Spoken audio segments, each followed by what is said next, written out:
This is the Action Movie Guys podcast, bringing you action movie reviews from across the decades, plus box office numbers and insight like never before. And now, your hosts of the Action Movie Guys podcast, Alex and Nate. What's up, everyone? Welcome to episode number 320 of the Action Movie Guys podcast. I'm your host, Nate, and this is my co-host, Alex Figueroa. And on this episode, Alex, we are starting a new month. It's January. It's a new year. It's a new month. And we're going to be doing some cops and robbers movies. So all of the movies we're doing this month have to do with some sort of cops as a main character. Some of them might be a heist movie. Some of them might be dirty cops. Some of them might be both. It might be a mix, but that's kind of the theme of the month. And we're starting off with a movie from 2016 called 999. Now, this is directed by John Hillcoat. If you're not familiar, he directed a movie called Lawless with Tom Hardy, Shia LaBeouf, a very good kind of old-time gangster crime movie. Also, The Proposition, which was like a great Australian Western. Yeah. He directed that too. So, Alex, before we get started and I give you these Rotten Tomato scores, had you ever seen this movie? And of course, I love to ask, had you ever heard of this movie before? One, this? I never heard of this movie. Okay. Like at all. I never even heard of it. It even existed. Okay. Yeah. Two, it was fucking hard to find this damn thing on Apple TV. Because I was like 999 and it gave me 999. Oh. Then I was like 999 movie and then it gave me 999. Oh, you were talking it. Yeah, I was talking. That's why. So then I was like, you know what? When you sent me the screenshot and then you were making fun of me going, it is a movie. So I was like, okay. And I saw the Paramount Plus. I said, oh yeah. So I went to Paramount Plus and then I typed it and then bam, I had it. I said, okay. So you watched it on Paramount Plus? Yes, I did. I like Paramount Plus. I think that's my Paramount go-to. Plus is good. It's because ever since I got that Showtime thing added in, it's even better. Yeah, it's been my go-to, to be honest with you. I had this on Vudu, so I owned it. So it was easy for me to find. I just went. But I have so many movies in there, so to find it, I instead of like, I don't like to type on the remote and do it. So like, I just went to Avatar: The Way of Water, and then I clicked on Kate Winslet because I know she was in it, and then it. That is so lazy. That's my shortcut, dude. I got a shortcut. Man. Well, anytime I have to find a movie I have on Vudu, I just go to one that's like at the top. I'd be like, all right, who's in it? Oh, this guy's in it. And then I just click.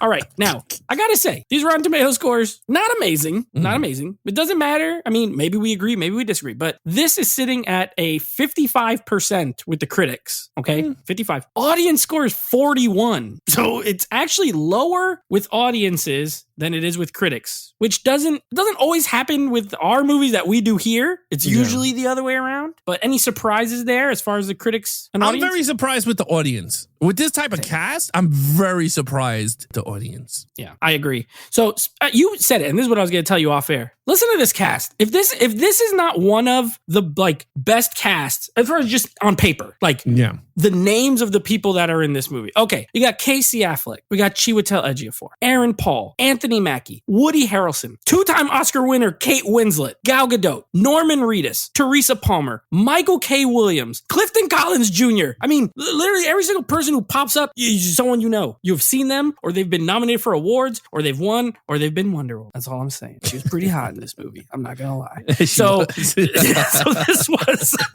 this was pre Wonder Woman because this is 2016. So this was like a Fast and Furious Gal Gadot. So she was just in like Fast and Furious 4 and 5 and 6, whatever. It was around that time. So she wasn't as famous yet. Incredible cast. Let's get to it because this is going to be one that we're going to have to navigate some avenues here. So for lead character, technically, I mean, this is an ensemble. And it reminded me in a way of Den of Thieves in that it follows the villains pretty much as it follows the good guys, really. The difference is that the good guy here, Gerard Butler, is like a dickhead in Den of Thieves. And the good guy here is Casey Affleck's Chris Allen. He's a straight-laced, cop. So take it away. Okay, so just because you have this all-star cast, it's like baseball. You can have the best roster, it doesn't mean it's gonna be good. Don't mean they're winning the World Series. They mean they're making the playoffs. So with that said, in terms of this is why I love breaking down stuff in this channel.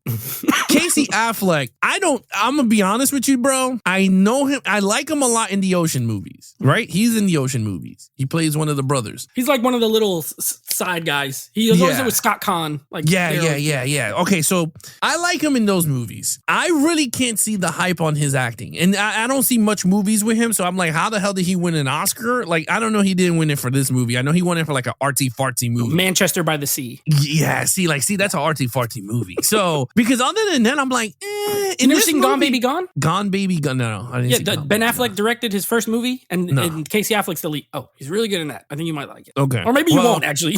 I'm not shitting on, I'm not saying that he's a bad actor. What I mean is like, I'm just trying to figure out, because when you see someone win an Oscar, you're thinking their presence is very big and grand in these type of movies. He's okay here. Like, I didn't see him as like that Oscar award winning lead or whatever, but his character was cool. I thought I like type cop traits that he has here. That's my favorite. Like, he's the know-it-all. He comes from another station, and you put him in this division, and they got the dirty cops telling him what to do, and he's like, nah, man, I'm doing it my way. If you don't like it, get the fuck out my face. And I'm like, yes, I love that type of cops. Like, I don't know why. Like, there's things I love. I love heist movies. I love dirty cops and good cops to just face each other off, because it's just awesome. And then you got the balls to the wall action movies that, it is just far-fetched, but it's just still awesome sauce. But this type of movie, he was really good. Like I said, the character is very well family man. He's related to Woody Harrelson's. He's the cousin or the uncle or the nephew of Woody Harrelson. So that is really cool there, the dynamics between the two. Woody Harrelson is just a weird ass dude in this movie. He does drugs everywhere, and he's actually pretty cool. Like, I like Woody Harrelson a lot. Great actor. Yep. But I think, one thing is that he did blend in with everybody, and he did look like the role. Like, there's certain people that they give him this like dirty cop, or like they play a cop, and you like, oh, this guy does not fit as a cop. Casey Affleck does look like a cop. Like, I was like, yo, he looked really good. Long hair. Yes, and the scruffy face made him look like mature, like a cop does. Like, he just looked stressed the fuck out. And I was just like, okay. I was like, you know what? He's really good. So with that said, I gave him a 4. I thought he was great. I thought he was a great character. The character himself, I thought he was great. Again, great to follow. Well, I was worried there for a second when you started. You thought I was give him a 2? I was like, this guy, I hate him. No movies. No, but you hit. I agree with pretty much what you said. As far as Casey Affleck's acting goes, this is a different role for him. I know I just said he plays a cop in Gone Baby Gone too, but it's very different. That's like in Boston, and they're Affleck guys. They're Boston guys, so it probably feels more at home. But still a different character. But I bought him. I bought him as the what? Listen, this. At first I was like, oh yeah, Casey Affleck's in it, because I saw this at the theater, and this is my first time seeing it. So I haven't seen it in 7 years.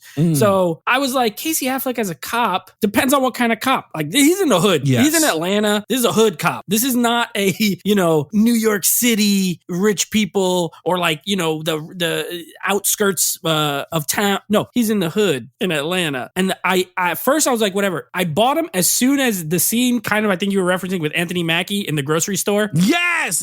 Wait, he locked the door. Once that went down, I was like, all right, I buy him. I like him, because he's like, don't try to tell me what you do things different. He told him like, oh, if you let this guy walk around, that's on you, bro. I ain't gonna do it to me. I also like how the door was locked, and Anthony Mackie is like, unlock the door, you idiot.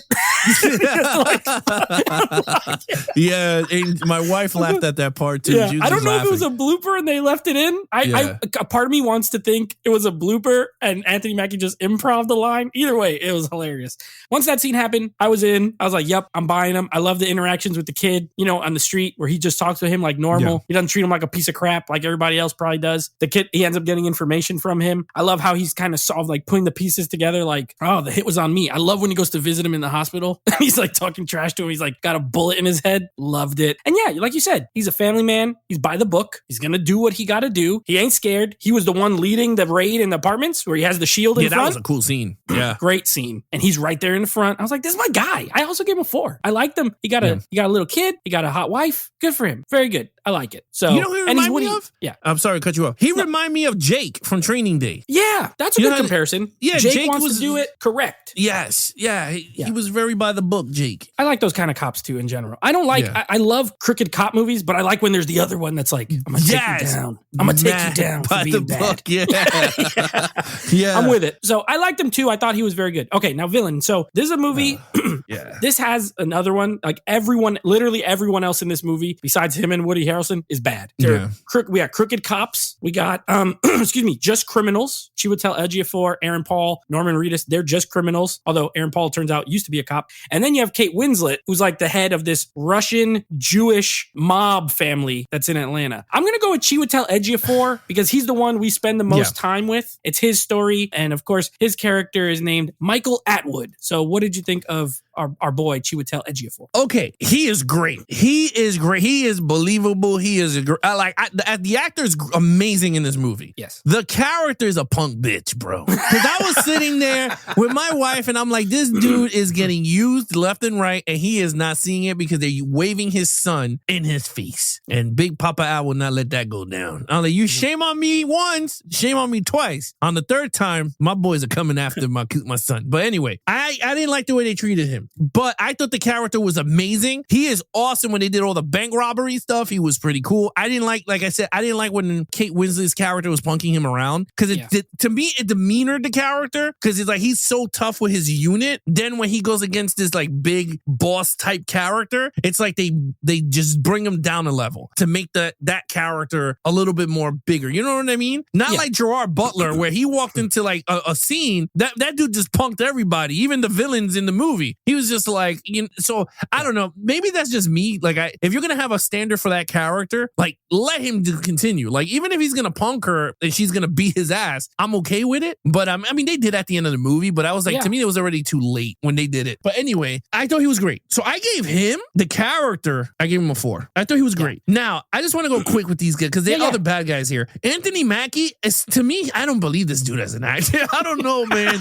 I know me and you talk about it a lot, and sometimes you agree with me, sometimes you don't. Anthony Mackie, he's good as a supporting role for certain type of movies. To me, in this movie, he's 50-50, where I'm like, wow, he's kind of cool, whatever. But when he goes bad, I'm like, I don't feel like you're a bad guy cop. You're like one of the good guy cop. Like, if he was the partner of Casey Affleck, I was like, okay, that is pretty cool. When he's the tough guy, I'm like, I don't believe that much. Aaron Paul was awesome, but he looked like the Breaking Bad character in this movie. Yeah, so that's what my buddy said too. He's like, he just plays the same guy every time. Exactly. So I was just like, okay, this Norman Reedus was, for me, he was cool, but they wasted him mad quick. I kind of liked him, and I was like, would have been cool if he was in the movie more. Exactly. He reminded me of the Boondock Saints. Is that him? Yeah. That's him. Yeah. I liked him in those type of movies.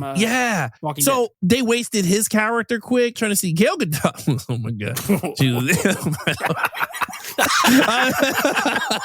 There's not even much you can say with that. Yeah, enough said with that one. Then they had the Spanish guy, which Clifton Collins. Collins is he's really good in the role. I love that guy. Yeah, he's really good. So you knew he was going to change, and I think that's pretty much it from everybody in the whole game. Kate Winslet. Kate Winslet. I thought she was good, but I was envisioning another actress in that role because I'd never seen Kate as, like, I'm gonna be honest. Besides Titanic, I haven't seen her much in other movies. Like, I know she does a lot of Oscar drama. Yeah, like those drama, like the Queen of England type movies. That you're like, oh, okay. Like, so I was envisioning, and I don't know if you agree with me, I was thinking the lady from The Mummy, Rachel Weisz, in the role. Rachel Weisz, yeah. Because I was like, she fit more because she did more of the action type movies. But Kate Winslet was pretty good. I'm not going to say she wasn't. Actually, she was pretty good. Or you know what? Someone a little older, even like Ellen Barkin. Oh, I don't know if you know the name, but Ellen Barkin, she was in the TV show Animal Kingdom, and she was like the head of the crime. Okay. She could have done it. I don't know if she could do an accent, but I'm not saying that Kate Winslet was bad. I thought she was really good. It was just, for me, it was very out of place because I never seen her in these type of movies. So for me, it was just a one-time watching. I'm like, wow, okay. I can see where she is. Because she was in the one with the virus, and then she died. She was the agent. Contagion. Yeah. I thought she was really good as an FBI agent, to be honest with you. But all right. So with that said, I gave her a 4. But running down every other bad guys, that was a great ensemble. They were all good. You know what? I second everything you had, so I'm just going to do a quick rundown of villains. I gave a 4 because there's a million of them. Chiwetel Ejiofor, I love that guy. I loved him in Four Brothers, where he was Victor Victor Sweet. I loved him. I just like him as an actor. I always think he's good in every single thing. So they casted the right guy. I understand what you're saying, but in a way, at least they made it believable by making it a thing with there's a son involved, like a kid involved. Let's say he had no kid, and that's still happening. Then it's like, you're a punk. Yeah. But I kind of understand it. My main issue, and definitely keeps him from a 5, is the way he dies. Yes. Like, oh my God. It's so unceremonious, to be honest. So didn't love that, but overall thought he was great. Clifton Collins, listen, that guy is one of the best like character actors. He's always a small role. He's never the lead, but he's good in every single thing he's in. And he's always some kind of Mexican guy or Hispanic guy that's like bad, but he's always good every single time. So I like him a lot. Aaron Paul, 100% agree with you. I don't care for him in this movie. I think he's a solid actor, but he's too whiny and beat up all the time. Like, for For a guy who's a criminal and also was a cop, you would imagine he'd be a little bit more like tougher. He's not. Norman Reedus was about to be amazing in this movie because he's like the technology guy. He got all the radios, he's the planner. He comes up with the plans. When his brother's like, he would have found a way to do this without having to kill a cop. That made me be like, I wish he was around. And then he died. I get it though. It did work for the story, but I wish he didn't. Anthony Mackie, I think we feel the same way about this guy. All the muscles in the world can't make you seem tough. He does not seem tough to me. I'm okay with him as a good guy, honestly, because I don't think he's a bad actor, but I find him as like kind of the funny, good guy. I do not buy him as the cop that's going to go beat the dude up outside the strip club and throw him down the stairs and then put a hit on his partner. And I agree with you. I think he's a good actor. He's the most miscast out of everybody. I kind of love that they got Kate Winslet to play this role because you're right. It is so not the role you would think for Kate Winslet, the 2-time Oscar winner. And she's this Russian mob wife who wants to get her husband out of jail. But they're Jewish. Also, they're also Jewish, which is cool. It's a Jewish mafia. I don't know. I don't know. They need to be in more movies because it's always like Italian people. I thought it was pretty neat. And then Gal Gadot's her hot sister. So she was great. She's only in like 3 scenes, but they're great. So I think as a whole, a lot of bad people doing a lot of bad stuff. Most of them work. Aaron Paul and Anthony Mackie, not so much. Chiwetel Ejiofor is very, very, very good in this, and I liked it. Okay, action. Okay, so there's not much action in this movie. You think there is because it's a bank robbery. Like they did the little bank robbery at the end when they had to go to the defense system to the Department of Defense. It's like a security building thing. Yeah, that was pretty fast. That wasn't even like they didn't take that. That was pretty quick. The bank heist was one. I think they did one bank heist. There's the bank heist at the beginning, and then the car chase, and then there's the apartment scene, the whole apartment complex scene and shootout, and then there's the one at the end that you're talking about, and then like there's a couple of bullets after that, but nothing like it wasn't like crazy. All crazy. Yeah, but I like the way I like the way it was executed. It makes the movie feel real. Like I love the scene of them going into the building and Casey Affleck is directing them which way to go, like the SWAT. You never seen that whole SWAT stuff. Like we do a lot of action movies. We don't get much of that. So with that said, I kind of like it unique. I gave it a 5 because I kind of like the way the director knew what he was doing, and and that bank heist was all. That beginning scene was awesome to kick off the movie with the bank, the money popping off, and you see the red smoke coming out. Yeah, I thought that was all pretty cool, and yes, I give it a 5. Okay, so I gave it a 4 because of the first thing you said. Like, there's not a lot, but it's very well done. I love some good street level scary. This is like scary action where it's like that scene is scary when they're in the apartment because they don't know where the dude is. They got to keep clearing clear, go around the corner. They're all following him behind the shield, and then there's the foot chase, and this dude when he slides in the fence. That was sick. That little cutout. He's like, it's like a baseball slide right there. And then he got pinned? Yeah. Oh, yeah. And then Anthony Mackie got stuck. I was like, good for you, you idiot. Yeah. So that shootout, though, was scary because it was like, dang, that would be it seemed realistic. I like realistic action. The heist at the beginning, great. The scene with the smoke, the car chase, everything about it. Really enjoyed it. And then there's nothing. It's a story-driven movie for the most part. Story and character. So I still gave it a 4, though. I think it's very good and very well executed. You're right. John Hillcoat knows how to direct. And I thought it was intense. It wasn't a lot and it wasn't, over the top, but it was intense when it happened. So yeah, I give it a 4. You gave it a 5. All right, storyline. Oh, and then we forgot the scene that he was the mark in the room. Oh, yeah. That was pretty intense because he was that like, was scary. Yeah, that dude just comes running out of nowhere. Yeah, that was a pretty intense scene there. Yeah. Storyline. Okay, look, this is where it hurts the movie, and I'm gonna be honest with you, man. The movie, like that's what I was saying in the beginning, where the movie has a lot of great actors in it, and you could have all of these people could have been Oscar award-winning movie actors, but the movie is just gonna fall in one flaw, and that is storyline. There is 20,000 subplots in this movie.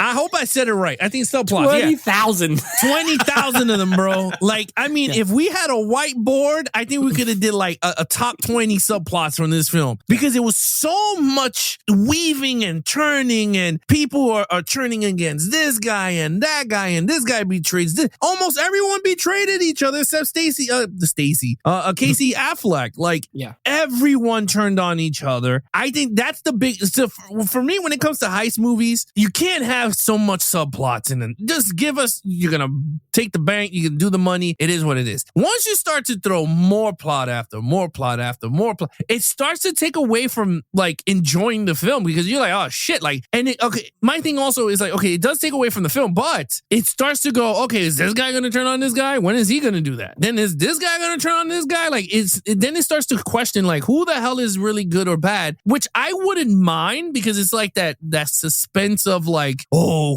who's going to get who's going to shoot who? Like at the end of the movie, I didn't know like the cop guy was going to shoot him, but when he did, I was like, what the fuck? Like now everyone is killing each other for a bag of money. And then at the end of the movie, Woody Harrelson kills that guy. So it's like, it's way too much. It reminded me of The Departed. Remember how The Departed, which is it's a great film. I'm not saying it's a horrible movie. I know what you're talking about. It's mass subplots. They all start shooting each other. Yeah, it's mass subplots. Like I haven't seen it in years, which I hope we get to cover it again and rewatch it. But it reminds me of that type of movie. It was just like, holy hell, it was just back to back to back. And for me, it took away from me from enjoying this movie a lot. And Anthony Mackie too, because you know that scene in the that you going, oh man, he's gonna let his friend die, which that's the whole point of the movie. 999 is a code for cops getting killed. So I was like, oh, okay, they're gonna do the 999. He's like, you're the mark, and the dude, and people should. First of all, I don't know if you agree with me in that scene. Very confusing because once he said, you're the mark, and he's like, put the gun down. All of a sudden, the shots started shooting all over the place. I'm like, who shoot who? Like Casey Affleck didn't shoot, and then you saw the Mexican guy run out the door, and I'm like, when the hell did he shoot? Like it was very like the editing was way off in that. It was dark. That's the problem. He came running out the dark in the back, shooting, and then you get a 1 second glimpse of him. That's why. I agree. It's just too dark.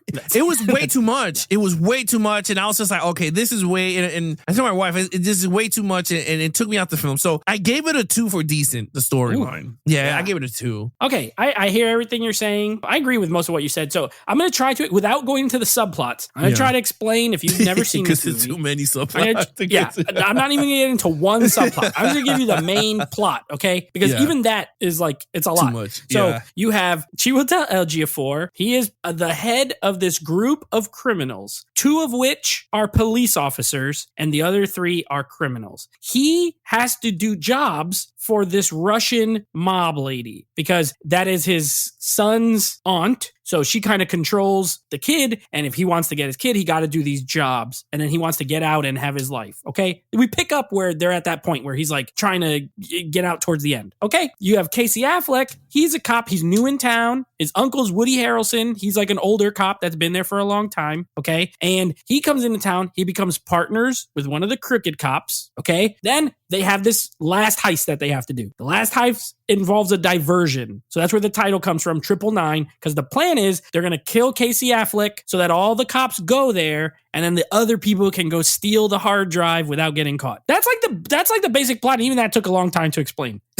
So Alex is right. On top of that, then there's 63 subplots of Aaron Paul's character, and Casey Affleck, and also I was like, why the heck? I agree with Aaron Paul. Why the heck they picked this guy? Why they pick this partner who he's by the book? He's you hate him just because he's talked to you that way in the group. Pick some random nobody cop. Don't pick the guy whose uncle is like a veteran. It was a weird choice. So there's a lot of script stuff that I agree with you. I think the base premise is cool. I like the idea of the movie. I think it's mostly good, but yeah, you're right. It's the weakest part of this movie. Should have been, well, with a cast like that, it's hard to be like the best part of the movie, but it should have been better. I gave it a 3. I wasn't as down as you. I think it's good. I'm a sucker for these kind of movies anyway, so I knew I was going to be a little bit more lenient because I don't know. I just love cops and robbers, but I agree with you. I think at times there's too much going on, and it doesn't hurt. Like the runtime is good, the pacing is good, but there's just so much. Like even the stuff when he goes to visit Michael K. Williams, who's like a lady, he does like a trans or something, and he's like talking with him to give him the information about how he got the information from the girl, and they make it seem like this girl's gonna be, but then they never